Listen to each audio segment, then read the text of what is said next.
Some not-so-bright Somali pirates thought they could take on a U.S. warship. The problem was they were in wooden fishing boats. They found out exactly how that works out. Off the coast of Somalia, the USS Gonzales was on a standard patrol mission when the captain spotted what looked like trouble, a bigger boat towing two smaller ones, a classic pirate setup. Pirates would use the bigger boat as cover for smaller boats, and when they got close enough, they would unleash smaller boats, taking the target ship by surprise. The pirates must have thought they hit the jackpot when they spotted a ship. Little did they know they were about to have the worst day of their lives. The USS Gonzales was not your average cargo vessel. It was a 509-foot-long destroyer with enough firepower to level a small city. But these Einstein-level tacticians decided this was their target for the day. Instead of running away when they saw a massive U.S. destroyer, these pirates had the bright idea to actually attack the U.S. warship. They got in 3 10-foot wooden boats and sped towards the ship. It was not their brightest moment. It wasn't the best life choice. They must have known that this was a military ship because of the massive turrets all over the warship. The ship was also flying an American flag that should have been enough of a deterrent, but this bright bunch went against a ship that cost more than their country's entire GDP. You have to wonder what goes through someone's mind when they look at a $1.8 billion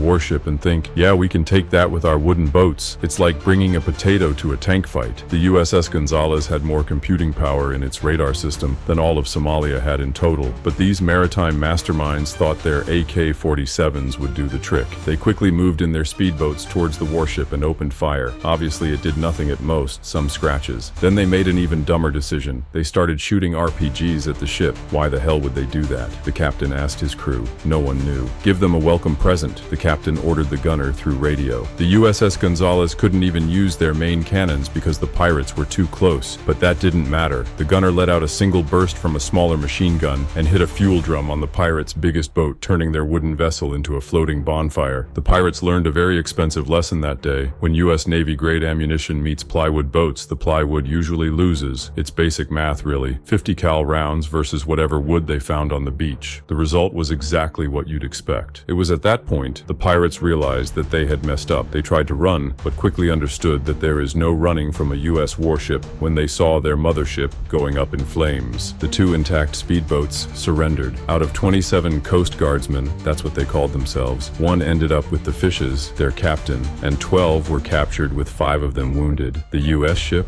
they just got some scratches. The funniest part, the U.S. was so unbothered that they didn't even bother prosecuting these guys. They just patched them up and sent them home. The captain probably let them go to tell the tale that if there is a turret the size of a house on the deck, it is not worth attacking, at least not in wooden boats. Was that enough for the pirates? Would you let them go? Please follow. You miss 100% of the shots you don't take.